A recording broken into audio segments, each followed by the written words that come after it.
General साहब, हमें relationship जो है वो रखने चाहिए क्योंकि पाकिस्तान एक खुद मुख्तार मुल्क है। मेरा सवाल एयर मार्शल साहब से है। सर, जो कांग्रेस को रिपोर्ट पेश की गई है पेंटागन की, उसमें कुछ इंकशाफात किए गए हैं, वो कहाँ किस हद तक जो हैं वो दुरुस्त हो सकते हैं, वो मैं आपके सामने रखता हूँ। जो उनमें कहा गया, उसमें कहा गया कि जो चीन है वो बैलिस्टिक मिसाइल जो है वो लोड कर रहा है 100 से ज़ायद, और ये भी कहा गया कि पाकिस्तान के साथ उनकी जो है वो शराकत दारी जो है वो है जौहरी हथियारों में। ये भी कहा गया कि पाकिस्तान में और दीगर ममालिकों में, जिसमें उन्होंने नाम जिक्र किया है श्रीलंका का, ताजिकिस्तान का, थाईलैंड का, इसमें जो है वो फौजी अड्डे भी कायम करना चाहता है। और ये भी उसमें कहा गया है कि पाकिस्तान को जो हथियार दिए जा रहे हैं वो एक्सपोर्ट वर्जन नहीं है, बल्कि वो हैं जो उनकी मिलिट्री खुद इस्तेमाल करती है। पाकिस्तान सर एक खुद मुख्तार मुल्क है। चीन के साथ हमारे जो मिसाली रिलेशनशिप है, क्या पाकिस्तान में चीन जो है वो फौजी अड्डे कायम कर सकता है? ये खबर कहाँ तक दुरुस्त है? और ये रिपोर्ट जो पेंटागन ने बनाई है, ये कहाँ पर बना लेते हैं इस तरह की रिपोर्ट्स जिसका मुझे लगता है कि हकीकत से कोई ताल्लुक नहीं है? बहुत शुक्रिया। एक जनरल साहब को, ये सबको सलाम। मैं एक पहले थोड़ा सा जनरल साहब की बात से इत्तेफाक करूंगा कि इस वक्त पाकिस्तान को जो एक डिप्लोमेटिक, जिसको कहते हैं असेंडेंसी, एक मिली है, एक फौकियत मिल रही है दुनिया में अल्लाह ताला के करम से। और ये हमारी जो मई का इंसिडेंट हुआ उसके बाद से हुई है। इसको बिल्कुल हमने बड़ा बैलेंस लेके चलना है। देखिए, इस वक्त हमें सारी दुनिया से मासवाए अफगानिस्तान, इजराइल और इंडिया के हमें एक मोहब्बत मिल रही है। वो यूरोप हो, वो अरब वर्ल्ड हो, मिडल ईस्ट हो, वो उधर ईस्ट की तरफ चले जाएंगे, इंडोनेशिया की, मलेशिया की तरफ चले जाएं और अमेरिका की तरफ चले जाएं। इसको बड़े बैलेंस तरीके से हमें करना है। और बिल्कुल मैं एग्री करूंगा कि चाइना हमारा एक बड़ा टाइम टेस्टेड हमारा एक दोस्त है। आप देखिए कि इस एपिसोड में जब ये हुआ तो सब पहली मर्तबा चीन ने खुल के, उनके स्पोक्स पर्सन ने, स्टेट के स्पोक्स पर्सन ने मीडिया के सामने आके कहा कि पाकिस्तान की खुद मुख्तारी और आज़ादी हमारी रेड लाइन है। ये बहुत बड़ी बात है एक कंट्री का अपने पड़ोसी, अपने दोस्त के लिए इस तरह कहना। तो पहली बात हुई है कि इस चीज़ को हम कभी भी इसके ऊपर आंच नहीं आने देंगे। अभी आप लोगों ने बड़ी बातें की जी, पाकिस्तान ने वो स्पेशल मिनरल्स अमेरिका को दिखाई। पहली बात तो ये कि वो हमारे केपीके के जो वो जेम स्टोन्स होते हैं वो दिखाए गए थे। दूसरी बात ये कि चाइना ने खुद उन जो स्पेशल मिनरल्स हैं उनमें से अब उनका अमेरिका के साथ मुआहदा हुआ है और उसको वो एक्सपोर्ट करेंगे। खैर, leaving aside that thing, I am coming to the Pentagon. देखिए, पेंटागन का हमेशा से एक खासा रहा है कि जब इसने अपनी स्टैब्लिशमेंट से पैसे लेने होते हैं तो ये बहुत बड़ा हवा क्रिएट करते हैं। मैं एक छोटी सी मिसाल दूंगा। एक ज़माने में MiG-25 सोवियत यूनियन ने बनाया था। उसकी इतनी हाइप क्रिएट की गई, इतनी हाइप क्रिएट की, बिलियंस के लिए, कि उस वक्त इन्होंने फिर ये इवन F-16 उसकी वजह से बनना शुरू हुए थे। तो अभी ये जो हॉक्स क्रिएट कर रहे हैं, मेरे ख्याल में कि जैसे आपने सुना होगा कि ट्रंप ने दोबारा से न्यूक्लियर जो प्रोग्राम है उसको बढ़ाने का ऐलान कर दिया है। क्यों? इसलिए कि चाइना बड़ी खामोशी से न्यूक्लियर साइट के ऊपर, जो इनकी रिपोर्ट है उसमें मेरा ख्याल है कि वो करेक्ट है कि मंगोलिया वाली बॉर्डर पर उस साइड के इसके ऊपर तकरीबन इन्होंने 100 वॉर हेड्स इन्होंने डिप्लॉय किए हैं। देखिए, ये एक्सरसाइजेज होती हैं, डिप्लॉयमेंट करते हैं, उसमें अपने मसल भी दिखाने होते हैं। जब हमारी भी कंटेंशन होती है तो कुछ मिसाइल हम भी तो बताने के लिए हम रिलीज करते हैं कि वी आर रेडी। तो ये जहां तक डिटरेंस की बात है, तो 1964 16 अक्टूबर को जब चीन ने पहला एटमी धमाका किया था, तो उसके कुछ सालों के बाद, अगर मैं आपको सिर्फ फिगर्स बताऊं कि अमेरिका के पास उस वक्त को 4000 प्लस वॉर हेड्स थे और चाइना ने 22 वॉर हेड्स और मिसाइल ICBM बना लिए जो कि मेन लैंड अमेरिका पे पहुंच सकते थे। तो एक जिसको म्यूचुअली एश्योर्ड डिस्ट्रक्शन कहते हैं, वो चीज़ इस्टेब्लिश हो गई थी। तो ये जो है इस वक्त चाइना कर रहा है। और फिर इसमें दूसरी चीज़ जिसके ऊपर पेंटागन ने उठाया है, विक्टर गाओ, वो चाइना और ग्लोबलाइजेशन पॉलिसी के जो उनकी कमेटी है उसके वो वाइस चेयरमैन है। ये बड़ा गुनी आदमी है। ये डेंग जियाओपिंग के ज़माने में ये 5 साल डेंग जियाओपिंग के साथ रहा जब चाइना ने ओपन अप करना शुरू किया था। उसने बड़े क्लियरली, आपने देखा होगा कि ये जो अभी रिसेंटली परेड हुई है चाइना में, मिलिट्री परेड हुई है, उसमें उसने वेपन 61, अब वेपन 61 क्या है? ICBM है DF-61। वो 60 न्यूक्लियर वेपन और एक हाइड्रोजन वेपन कैरी करके 1 ICBM पूरे प्लेनेट में एक्यूरेसी के साथ कहीं पे भी ड्रॉप कर सकता है। उसकी रेंज है 15,000 किलोमीटर। तो चाइना बहुत स्मार्ट है जी, उसने किसी जंग में हिस्सा नहीं लिया, अपने आप को स्ट्रांग करके इकोनॉमिकली मिलिटरीली हांगकांग उसकी गोद में आ गया। और अब चाइना, लेकिन सर देखें वो स्मार्ट है, लेकिन ये चीन और अमेरिका का आपस में मामला है। लेकिन वो पेंटागन की रिपोर्ट जिसमें ये कहा गया कि पाकिस्तान में अड्डे जो है वो कायम किए जा रहे हैं और दीगर ममालिक जो हैं अड्डे कायम किए जा रहे हैं, और जो भारतीय साजिशी मीडिया है उसने भी इस चीज़ को उठा लिया और ये कहा जा रहा है बल्कि कि वहां पर जो है वो चीन जो है पाकिस्तान को असला दे रहा है ताकि हिट किया जाए भारत को। तो ये रिपोर्ट जो है इस तरह कहती, पाकिस्तान तो खुद मुख्तार मुल्क है, हमारी अपनी आर्मी है, हम अपना हमारा दिफा है, हमने तो भारत के छक्के छुड़ा दिए हैं खुद अपने। अल्हम्दुलिल्लाह, जैसे जनरल साहब ने कहा, हमारे न्यूक्लियर प्रोग्राम में देखिए हमने जैसे भी बनाया अपने ओन पे, जहां से भी लिया अपने ओन पे चीजें एक्वायर की बनाया। हमें किसी मुल्क ने आउटराइटली ये नहीं कहा कि there is agreement between China and Pakistan या पाकिस्तान और फ्रांस या कोरिया और पाकिस्तान के उसके हिसाब से बनाया हो। ये पेंटागन की कहानी होती, मैंने आपसे फिर कहा, टू क्रिएट, बिकॉज देखिए अगर चाइना ने पाकिस्तान को रेड लाइन अपना, मैं एक और एंगल से वीप साहब माफी चाहता हूं, मैं एक इंटरजेक्शन करना चाहता हूं थोड़े वक्त में ज्यादा से ज्यादा मोहम्मद साहब, just for my education and viewers education, आज की वारफेयर में जो तब्दीली आई है और उसमें जो एयरफोर्स का रोल बढ़ा है और अड्डे जो हैं वो लगता है कि हमें अमेरिका बहादुर को लेकर बैठ गए हैं और जो अब वो दुनिया का सबसे इंडेटेड मुल्क है, कि ये अड्डों वाली बात तो मुझे बहुत ही इम्प्रॉबेबल लगती है, जो ये कह रहे हैं जी हम चाइना को अड्डे देंगे।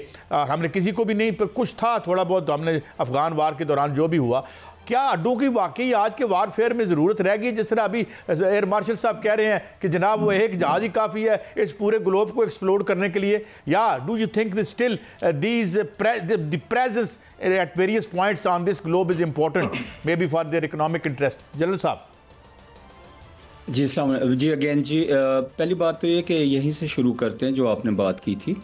अगर अमेरिका को देखते हैं तो उनके तो सैकड़ों बेसिस हैं, और अगर आप कभी एक मैप निकालें कि जी American bases in the world, तो आपको लगेगा कि पूरा जो ग्लोब है उसके ऊपर ना वो स्टडेड हैं वो बेसिस, वो 300 समथिंग बेसिस हैं if I am not wrong. China का जहाँ तक ताल्लुक़ है और पाकिस्तान का ताल्लुक़ है, इस बात में कोई शक की बात नहीं होनी चाहिए कि पाकिस्तान ने आज तक ना कभी कोई बेस ऑफ़र किया है और ना ही चाइना ने पाकिस्तान कोई बेस मांगा है। नंबर 2 बात यह है कि जो सी पैक है और बाकी जो चीज़ें हैं उसमें एक बात बहुत कैटेगोरिक है, ख्वाह सिक्योरिटी हो या बाकी चीज़ें हों, नो बूट्स ऑन ग्राउंड है। नो बूट्स ऑन ग्राउंड हम कहते हैं, इसका मतलब ये है कि उनकी अफवाज जो हैं यहाँ पे नॉर्मल जो फ़ौजी हैं वो भी नहीं आएंगे, कुजा ये कि उनके अड्डे हों और यहाँ पे उनके जो जहाज़ हैं या मिज़ाइल जो हैं या अबदोज़े जो हैं वो स्टेशन हों।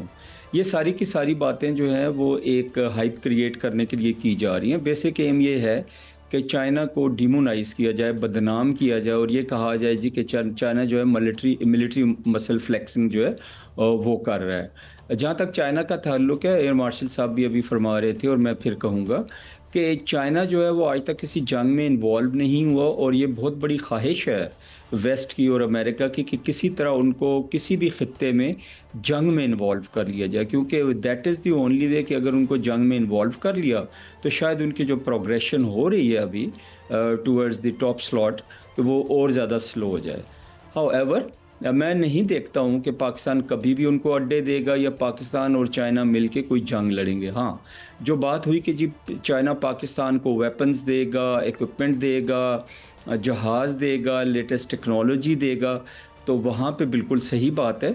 और जो अभी बात हो रही थी और मार्शल साहब वो जो मिसाइल या वेपन की बात कर रहे थे, वो दुनिया के किसी भी हिस्से में 23 मिनट के अंदर पहुँच जाएगा, और उसकी जो स्पीड है वो कुछ, मैंने जो सही अगर मैं सुन रहा हूँ तो 40 मैक के करीब है, और जिससे इस वक्त जितने भी नॉन एयर डिफेंसेस हैं दुनिया में कोई भी उसको काउंटर नहीं कर सकेगा। बट स्टिल मैं आपको ये बात कहता हूँ कि चाइना कभी भी जंग खुद से शुरू नहीं करेगा, जब तक उसके ऊपर कोई हमला ना हो तो वो रिटेलिएट जरूर करेगा। यानी जंग वो ऑलरेडी माशी मार्च पर तो जीत रहा है। मगर एयर वाइस मार्शल साहब, मैं एक और एंगल से आता हूँ। एक दिफाई मुआहदे की बातें हो रही हैं तुर्की और ईरान के माबैन, तो हमने देखा है कि जब से ये हमारी भी जंग हुई है तो उसके बाद इंडिविजुअली मुल्कों ने अपने ऑप्शन एक्सप्लोर करने शुरू कर दिए हैं बिकॉज ऑफ द इनसिक्योरिटी जो चाइना और वेस्ट की पॉल्यूशन की वजह से हुई है। तो आप इस दिफाई मुआहदे को कैसा देखते हैं? और जो एक may be it's for fetched और मे बी मैं हम ज़्यादा कोई इसमें हो रहे हैं कि जी कोई ऐसी इस्लामी नेटो की बात इसमें आपको नज़र आती है या it is also for fetched and little exaggerated? Air marshal साहब, ये दूसरी बात मुझे जो वेरी ऑनेस्ट एग्जेजरेटेड लगती है। इसमें ऐसे कोई इस्लाम या उस तरह की बात नहीं है। ये मेरे ख्याल में रियलाइजेशन है। देखिए, मैंने टर्की में भी सर्व किया हुआ है, 96 में भी, 2002 में भी। उस वक्त तक अमेरिकन का इतना तैयब अर्दवान साहब के आने से पहले ये सारी चेंजेस जो आप देख रहे हैं कि सऊदी अरेबिया के साथ ईरान के साथ बेहतरी हो रही है, ये तैयब अर्दवान साहब की वजह से हो रही है, बिकॉज उनकी अप्रोच बड़ी राइट थी। इससे पहले अमेरिका ने इनको यही बताया हुआ था कि आपका यूनान भी दुश्मन है, आपका सऊदी अरब दुश्मन है, आपका ईरान दुश्मन है। ईरान यहाँ पे अपना जो है वो एजेंडा लेके आना चाहता है, अपनी टाइप का इस्लाम लाना चाहता है। और वाकई वो उस तरह की, मतलब when I used to do, उनके साथ मिलिट्री एक्सरसाइज करते थे तो वो इसी तरह करते थे जैसे हमारे जनरल साहब जानते हैं, एक ब्लू फोर्स होती है, एक रेड फोर्स होती है। उनके तो 3-4 कलर्स की फोर्सेज होती थी। इस चीज़ को आके तैयब अर्दवान साहब ने, उन्होंने ये पॉलिसी ये चेंज की है और उनका डेफिनेटली बहुत रुझान है कि इस्लामी मुल्कों को इकट्ठा होना चाहिए। तो आई थिंक उस पॉइंट ऑफ व्यू से अभी ये बिगिनिंग है। आगे जाके अगर सारे मुल्क समझ जाते हैं कि हमारे आपस में मिलके और आपस में इत्तेहाद करने से दिफाई करें, मुआशी करें, उसमें बेहतरी है, तो वो आगे जाके हो सकता है। अभी मुझे ऐसा सच ये प्रैक्टिकली मुझे ये जो देखें ना, अभी इजराइल ईरान वॉर के बाद भारत नंगा हो गया कि उसने रॉ ने मुसाद के लिए क्या काम किए थे। पाकिस्तान के साथ एकदम ईरान के ताल्लुकात बेहतर होना शुरू हो गए। अब जिस तरह से तैयब अर्दवान हर मीटिंग में, वो यूरोपियन यूनियन के हो, वो OIC के हो, जिस तरह अपने आपस में इत्तेहाद की बात करते हैं, ये उसका नतीजा है। और अभी देखिए कि तुर्की को जो पाकिस्तान के साथ मोहब्बत है, जो सिलसिला चल रहा है, इसमें इंडिया में बाकायदा उनका जो गोदी मीडिया है वो तुर्की के खिलाफ प्रोपेगेंडा कर रहा है। अगर गजा की पीस फोर्स में इजराइल किसी मुल्क को नहीं चाहता तो जैसे आपने कहा वो तुर्की है। तो आई थिंक ये पॉजिटिव साइन है, बहुत अच्छी बात है। जैसे सऊदी अरब के साथ हमारा हुआ है, अब ईरान तुर्की नज़दीक आ रहे हैं और तुर्की वैसे ही हमसे नज़दीक है। तो इंशाल्लाह ताला मुझे लगता है कि शायद आपके एयर मार्शल साहब बिल्कुल ये ऐसा ही हुआ है, क्योंकि बहुत बड़ा ये ब्रेक थ्रू है, क्योंकि सऊदी अरब और ईरान की जो है वो आपस में जो मुआहदा है वो बीजिंग मुआहदा उसको कहते हैं, उन्होंने उनके ताल्लुकात बेहतर कराए और तुर्की और ईरान के साथ हो रहा है। तो ये बहुत बड़ा ब्रेक थ्रू है, अल्लाह करे ये आगे जो है वो बढ़े। जनरल साहब मैं आपकी तरफ आता हूं कि भारत जो है वो 6 मई से 10 मई तक जिस तरह उन्होंने हमसे मार खाई और धूल उनको हमने चिटाई, अब वो इतना बुखला चुका है, इतना खौफजदा हो चुका है कि उत्तर प्रदेश के वजीर आला का मैं अभी एक साउंड बाइट सुन रहा था, वो कह रहे थे कि जब तक field marshal Asim Munir military chief हैं, भारत खतरे में है। वो उनको धमकी दे रहा है, वहां पर वो अपने असम्बली में खड़े होकर बाकायदा तौर पर धमकी दे रहा है कि मोदी जो है वो इनका कुछ करें, ये इस तरह की धमकी दे रहा है। मैं खौफनाक धमकी जो है वो दे रहा है और बांग्लादेश को भारत का हिस्सा बनाने की धमकी भी दे रहा है। इतना खौफजदा दुश्मन, इतना साजिशी दुश्मन। सर जी बहुत शुक्रिया जी। बस छोटी सी एक चीज़ मैं अपनी तरफ से भी ऐड करूंगा जी कि इसका जो ग्लोबल चेस बोर्ड है ना, स्ट्रेटजिक जो कंपटीशन का है चाइना और अमेरिका के दरमियान, वो रीले हो रहा है। नई पॉलिसीज़ बन रही हैं, नई अलायंसेस बन रही हैं, नए छोटे छोटे ब्लॉक्स उभर के आ रहे हैं, मल्टीलैटरल्स हैं, जो हैं मिनी लैटरल्स हैं, वो सामने आ रहे हैं। अभी आते हैं हम इनकी तरफ, इंडिया की तरफ, और जो इंडिया के चीफ मिनिस्टर की आपने बात की, आप बड़ा सही कह रहे हैं कि अल्लाह ताला की मदद हुई हमारे साथ। तो हमारी अफवाज ने, जिसमें हमारे आर्मी चीफ जो हैं, फील्ड मार्शल हैं, वो हैं, जो एयर चीफ हैं, उन्होंने सब ने मिल के बहुत अच्छी प्लानिंग की, बहुत अच्छी एग्जीक्यूशन की और अल्लाह ने इज़्ज़त अता फरमाई।